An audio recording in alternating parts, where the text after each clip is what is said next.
Is it possible for your location to create your training gap? Hi, I'm Coach Kyle of Freedom Running Club, and when it comes to hills, that's absolutely the case in terms of training gaps for people that we see pretty commonly. I myself am based in Tampa. I work with athletes all around the world, but a good number of the people that I work with are right here in Tampa, and sometimes we're having to figure out how to specifically close a training gap in terms of strength if they've never really done hills before, or if they're preparing for a specific race that a training gap like this is really going to be exploited, like a particularly hilly course. This is something that we definitely want to focus on for a particular people. Now, it's not typically the first training gap that we look at. If somebody is, trying to do their first marathon, we got to probably work on their mileage in general or some other things before this, but this is not an uncommon training gap. It's just not usually the first one that we look at. We usually want to make sure we spend the most time with the most important aspect of it, but in a lot of cases, especially with people that have been running a while, this can be a key training gap based on their location. So in this video specifically, I'm going to talk about an athlete I've worked with for a little bit named Joyce. And when Joyce, when we identified this training gap for her, she had just gotten into the Sydney Marathon. She has a goal of getting to all the world majors, and she was going to Sydney for the first official time that it was one of the world majors. And if you've seen the course profile, I know people consider Boston to be a super hilly course. Sydney has more ascents because of the bridges you go over in that. It has a really, really steep climb. And we talked about this with Joyce. It was a concern that she had. It was a concern that we had.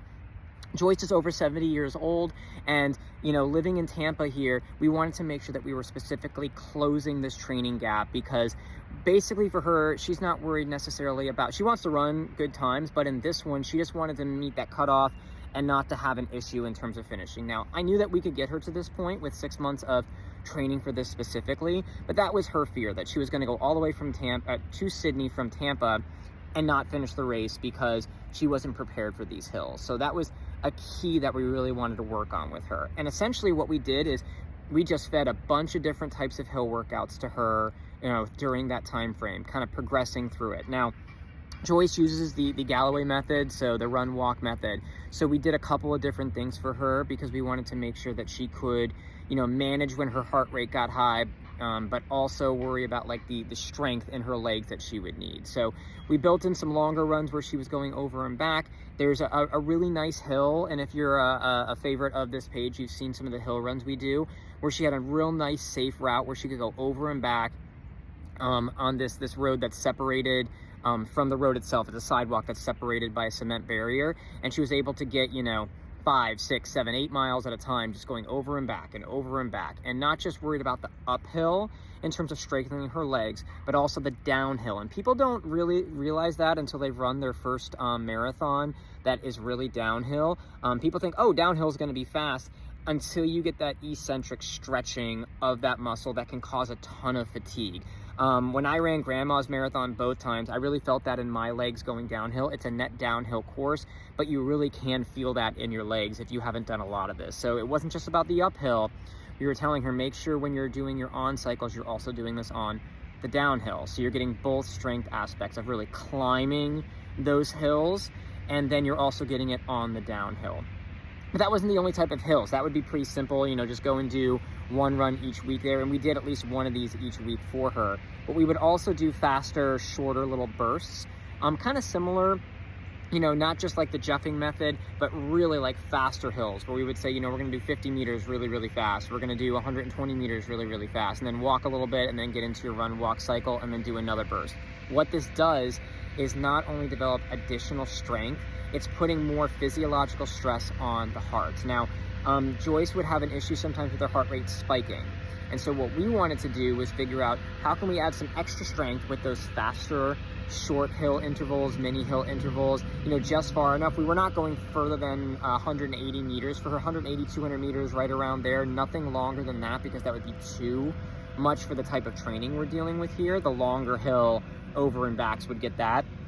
But really to kind of put like that load on her heart, that physiological load in a controlled way, get her heart rate up, and then with the walk and then jog afterwards, she was able to recover from it. So it also gave her a lot of confidence in the fact that, you know, when her heart rate spikes on the uphill, she's going to be able to recover once she gets to the top of it. She's trained this, you know, she's specifically been able to develop not just the strength in her legs, but also that extra stress on her heart to where she's going to be able to recover from it, not blow up in terms of her heart rate and have to walk for a long period and get off pace in terms of that goal for her. So she went to Sydney.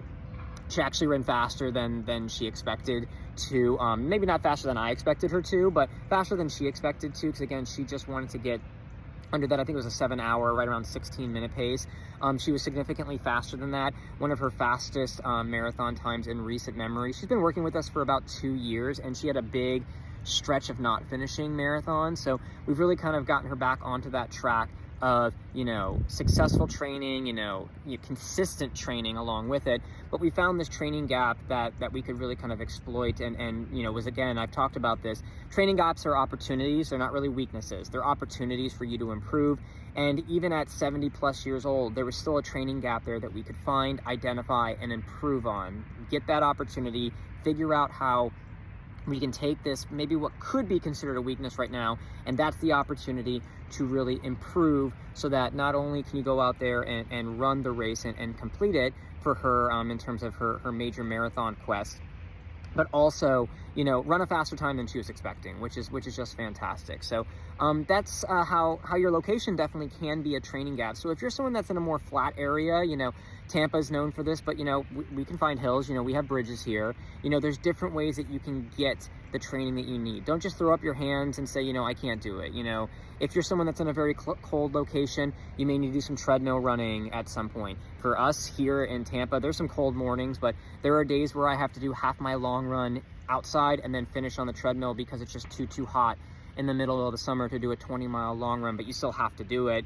in the right way. So don't let the location create a training gap that you can't overcome. You know, figure out what the situation is. You know, I learned about hill intervals from a person that, you know, was from Colorado and didn't have any issues with hills, you know, and they really talked about, you know, no, you need to figure out how to do this in a correct way for your athletes. So I figured out how to do this for my athletes in this situation. If you think there's no hills around you, definitely keep an eye out, you know, typically right around like on-ramps for interstates, if there's any kind of pedestrian walkways, bridges, things like that. There's other ways, and if you have any questions about hills and ways you can kind of get other similar type trainings, ask them in the comments down below. I can definitely walk you through it.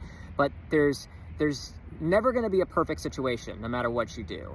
But imperfectly working on something consistently, you know, imperfect consistency will beat perfection every single day, because perfection is such a small time that you're going to make that happen. So definitely take a look at it, see if there's any sort of location-based training gap that's happening for you because of the weather, because of, you know, thinking there's not something that you can actually use to get all these different training types. So that's the training gap on hills and Joyce's case study. If you have any questions about your own training gaps, we do have an assessment you can fill out that'll come right to me, and I can take a look at it and we can sit down and see what your training gaps are.